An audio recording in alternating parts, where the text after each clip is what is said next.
Assalamualaikum dan salam sejahtera. Bertemu kita lagi dalam rancangan Apa Khabar musim kedua.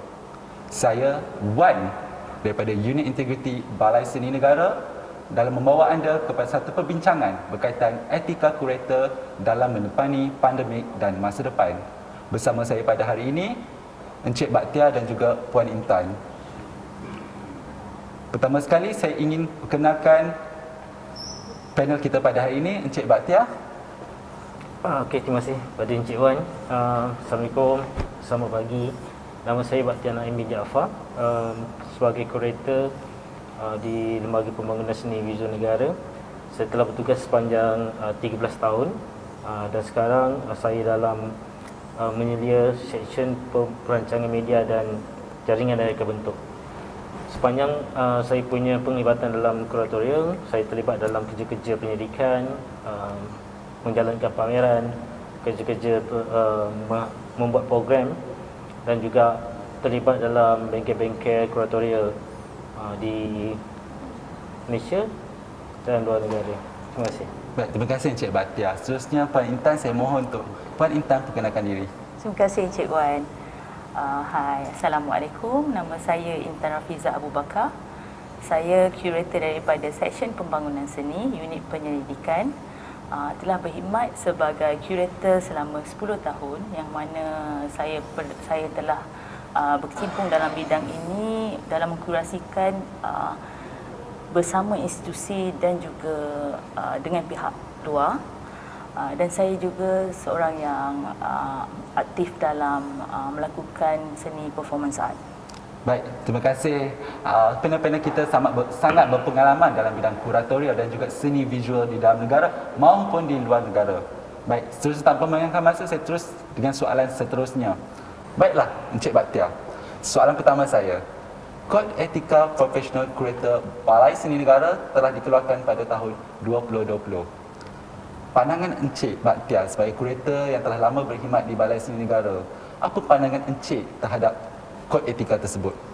Okey, pertama sekali saya menyambut baik terhadap penerbitan sebuah kod etika profesional kurator yang mana ianya sebuah prinsip moral dan mempunyai nilai trust terhadap kumpulan kuratorial lah, di mana setiap pegawai-pegawai kurator sama ada yang menjawab jawatan kurator dan juga penolong kurator perlu mematuhi etika-etika kuratorial yang telah digariskan supaya ia memberikan kita satu garis panduan dan juga membawa Balai Seni Negara ke arah yang lebih cemerlang mengikut acuan Balai Seni Negara sendirilah. Ya. Baik, Cik Baktia, maksudnya setiap agensi kerajaan, setiap perkhidmatan perlunya satu etika dalam mengawasalia nilai-nilai terhadap sesuatu perkhidmatan tersebut. Baik. Betul. Seterusnya Puan Intan. Okey. Soalannya berkaitan dengan social kritik. Bagaimana seorang kurator awam hendak memberi reaksi kepada social kritik ataupun kritikan sosial yang dihadapi dalam menjalankan tugas sebagai kurator awam? Okey, sebelum tu mungkin saya boleh menambah sedikit tentang mungkin kefahaman saya tentang kod etika profesional yang baru kita keluarkan pada tahun 2020 ini, yang mana saya melihat kod etika ini adalah salah satu yang kita angkat untuk memperlihatkan kejayaan kurator ni adalah salah satu kejayaan yang profesional. Itu bermakna bagaimana kita ingin memberitahu masyarakat dan dalam masa yang sama mengingatkan diri kita sebagai seorang kurator untuk serving masyarakat, serving public dalam menjalankan tanggungjawab kita sebagai kurator. Sebab bagi saya kejayaan kurator ni sendiri adalah satu kejayaan yang agak kompleks kadang-kadang, sebab kita bukan sahaja mengkurasikan pameran, tapi dalam masa yang sama kita menjalankan penyelidikan dan kita juga berhadapan dengan intellectual properties, koleksi kan, koleksi intellectual properties yang mana kita tidak terlibat dalam jual beli. Value karya itu tidak dilihat daripada isu jual beli, tetapi bagaimana karya itu dilihat sebagai khazanah negara untuk generasi yang akan datang. Dan berbalik kepada soalan Cik Wan tadi tentang social kritik. Seperti yang kita ketahui, seni itu sendiri adalah salah satu medium yang digunakan dalam kita mentranslatekan, kita mengalihkan, bukan mengalih bahasa, kita translate, kita memberi makna, kita memberi makna dalam persejarahan ataupun merakamkan sosial kritik pada sesuatu masa itu. Dan saya rasa ini sangat penting untuk kurator memahami etika ini bukan untuk mengongkong kita untuk tidak masuk ke dalam sosial kritik itu, tetapi adalah untuk mengingatkan kita apakah position kita sebagai kurator dan juga penjawat awam, dan bagaimana kita boleh membawa agenda kita sebagai kurator untuk membantu hala tuju institusi seni itu sendiri. Okey, Puan Intan, saya just nak bereaksi sikitlah tentang bagaimana seorang kurator awam perlu merespon apa-apa sahaja berkaitan dengan institusi. Kebiasaannya praktis kita adalah kita melihat implikasi-implikasi, dan kita sebagai kurator awam tidak perlu melihat secara komprehensif. Bermaksud, kalau sesuatu statement itu dibuat, kita perlu melihat dia punya impak dan implikasi yang akan terkesan kepada kita dan juga masyarakat. Jadi sesuatu pernyataan awam tu perlulah distrukturkan mengikut kita punya kumpulan kuratorial dan juga etika yang telah digariskan. Itu yang bagi pendapat saya lah. Maksudnya kesan daripada statement awam tu akan memberi kesan yang besar sekiranya kita punya statement itu menyalahi ataupun mengundang spekulasi yang lain.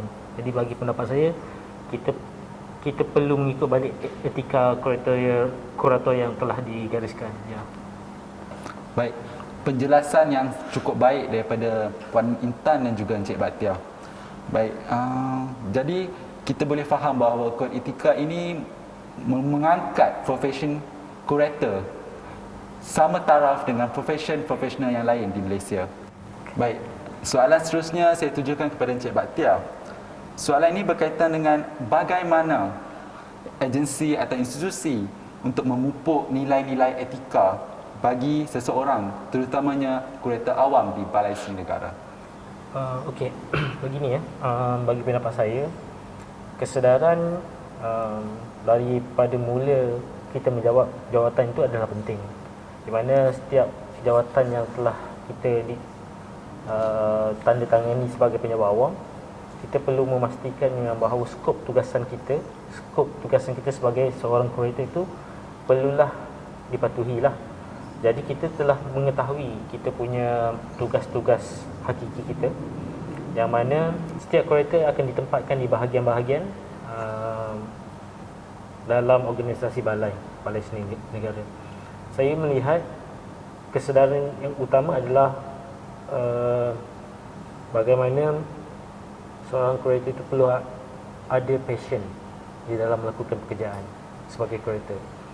So, bagi saya, kesedaran ni dan juga passion perlu digabungkan supaya kita boleh melihat satu nilai-nilai itu haruslah dipupuk. Contohnya, kita akan mengadakan latihan kuratorial yang mana kita telah menjemput kurator-kurator awam luar dan juga kurator-kurator daripada luar negara untuk memberikan perkongsian ilmu, yang mana daripada situ kita melihat ianya boleh memberikan kesedaran awam bagaimana tugasan kuratorial itu adalah tugasan yang berat dan dia adalah kerja-kerja profesional yang membawa kita ke arah satu nilai lah. Jadi saya melihat sebagai seorang penjawat awam, kurator awam perlulah sentiasa berada dalam kelompok kuratorial ataupun dalam perbincangan seperti ini, sentiasa berdiskusi untuk mendalami ilmu-ilmu kuratorial itu. Ya. Baik. penjelasan yang sangat baik. Apa yang penting pada kurator adalah kesedaran dan juga passion dalam menyampaikan perkhidmatan kepada masyarakat secara amnya. Baik. Soalan seterusnya saya tujukan kepada Puan Intan.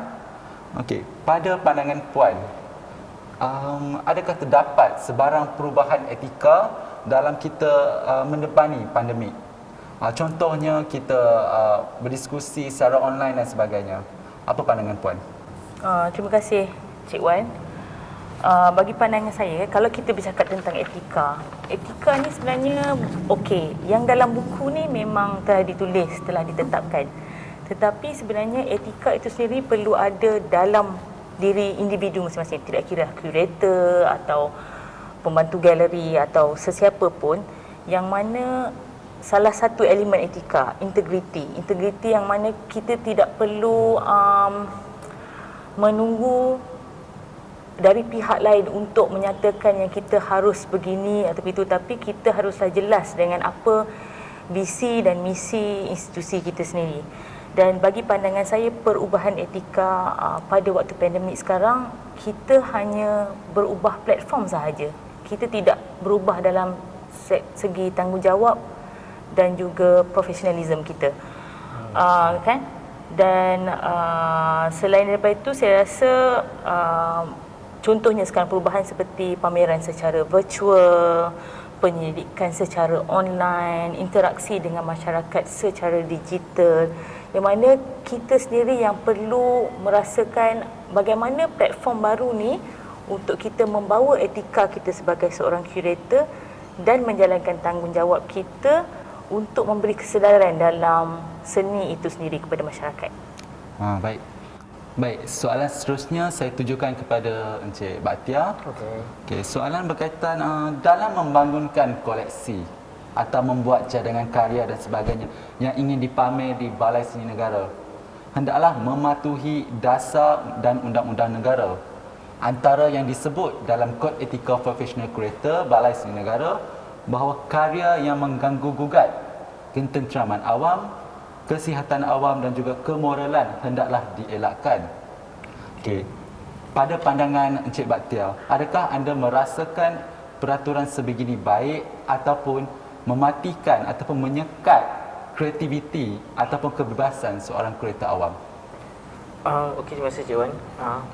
Saya melihat sebagai seorang kurator awam, kita perlu melihat bagaimana kita punya struktur organisasi, yang mana kita mendapat dana daripada kerajaan di bawah kementerian. Dengan dana tersebut, kita akan membuat cadangan perolehan karya, yang kebiasaannya dalam cadangan perolehan karya kita memang menggunakan 100% dana kerajaan lah. Jadi di sini ada peraturan-peraturan yang mana karya-karya yang boleh menggugat ketenteraman awam seharusnya dielakkan. Cuma dalam konteks kuratorial, dalam setengah pameran contohnya, kurator mempunyai pandangan masing-masing. Maksudnya dalam konteks exhibition, dalam konteks membuat sebuah pameran, konteks exhibition itu haruslah kuat dan dibentangkan dalam kumpulan kuratorial, di mana seharusnya ada collective thinking, di mana keseluruhan kurator di balai seni memahami konsep pameran tersebut. Jadi konsep pameran tersebut apabila mengundang karya ataupun menjemput pelukis yang mempunyai karya-karya yang ada tanggapan-tanggapan seperti yang kita bagi tahu tadi, ada mengganggu gugat ketenteraman awam, perkauman dan sebagainya. Ini perlu dilihat dalam konteks kuratorial. Jadi persoalan tentang bimbang tersebut boleh dielakkan sekiranya konteks kuratorial itu dilihat jelas dalam konteks seni. Sekiranya konteks itu jelas dalam untuk menimbulkan ketenteraman awam, karya itu perlulah dielakkan. Di sini kita melihat balik dalam konteks bagaimana kurator membina kerangka pameran.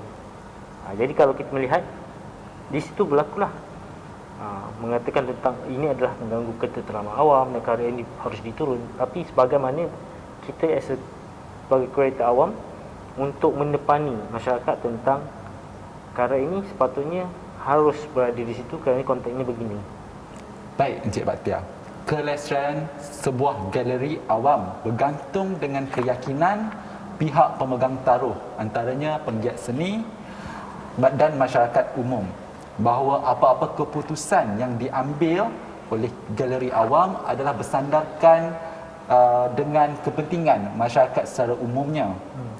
Oleh yang sedemikian, curator awam hendaklah mengelak sebarang konflik kepentingan berlaku.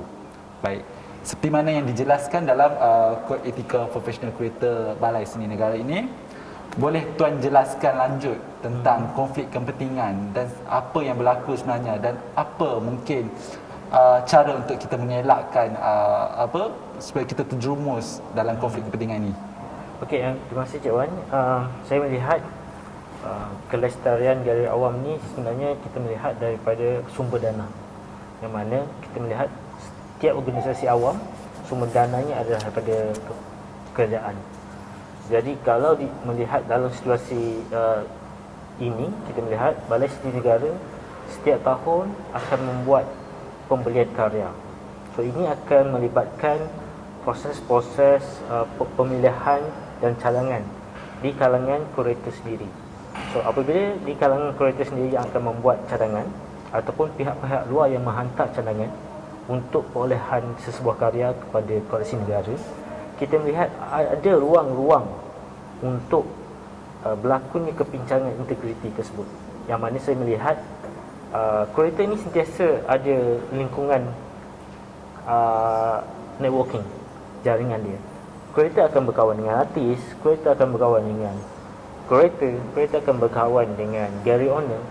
So ruang-ruang ini sangat nipis, yang mana ia boleh dicabuli dengan integriti.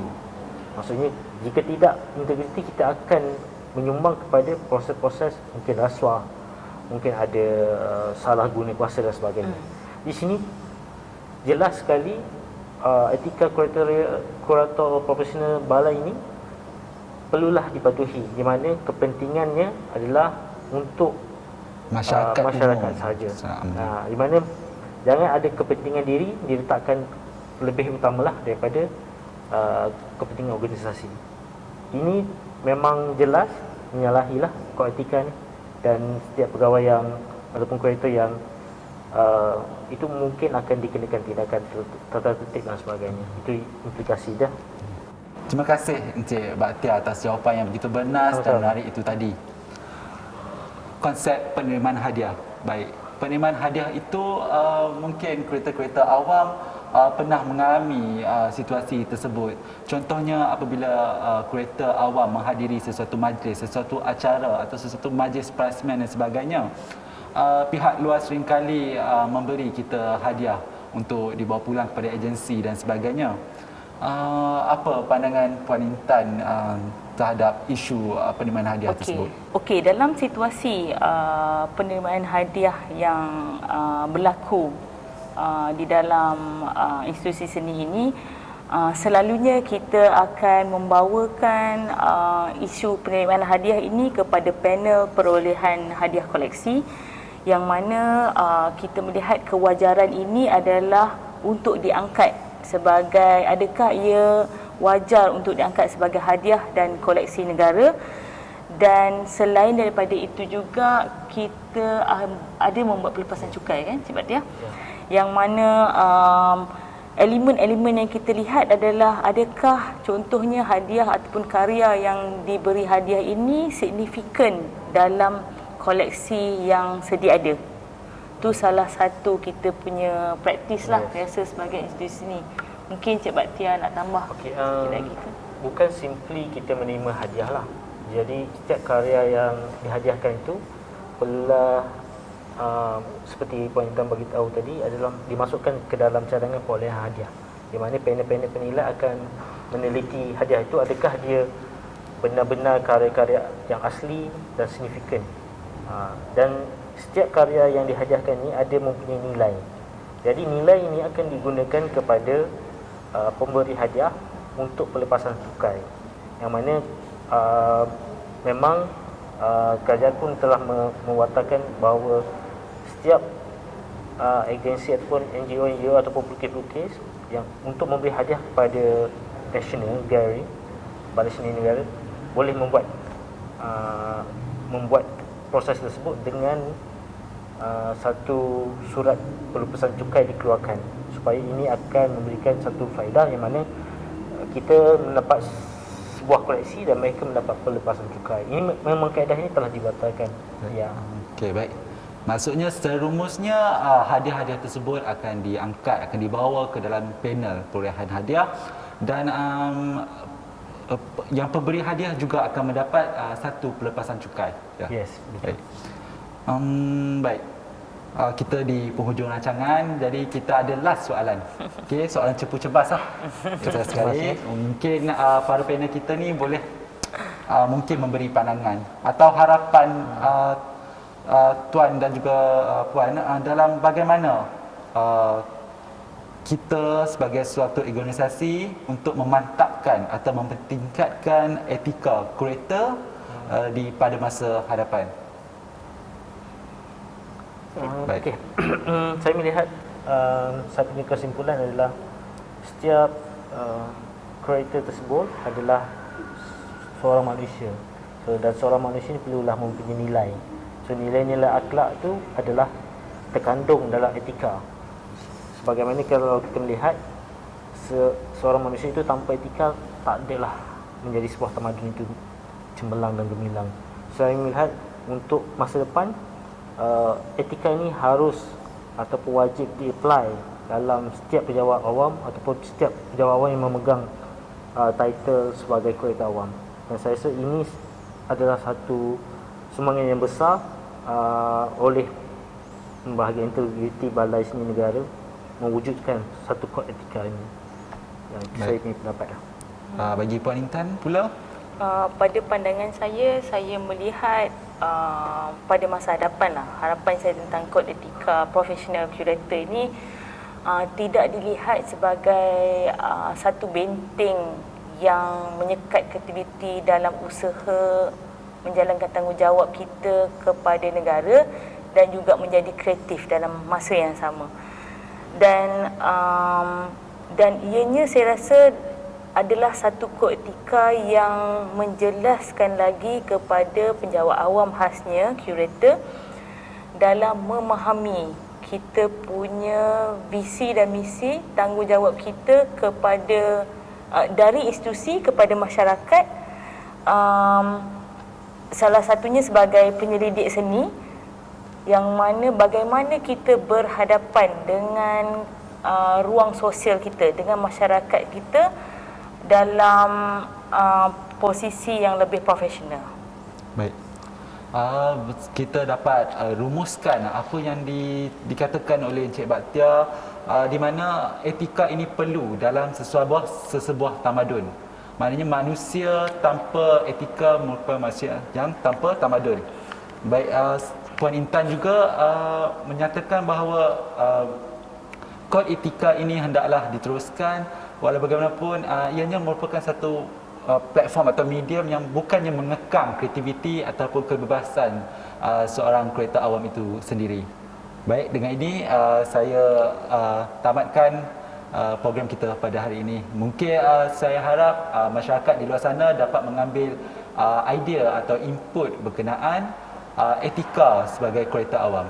Okay, terima kasih diucapkan kepada Cik Baktia kerana sudi meluangkan masa, dan juga Puan Intan yang sudi meluangkan masa bersama kita pada hari ini dalam membincangkan etika kurator dalam mendepani pandemik dan masa depan. Semoga tuan-puan yang di luar sana dapat mengambil idea atau input tentang etika kurator awam. Sekian, terima kasih.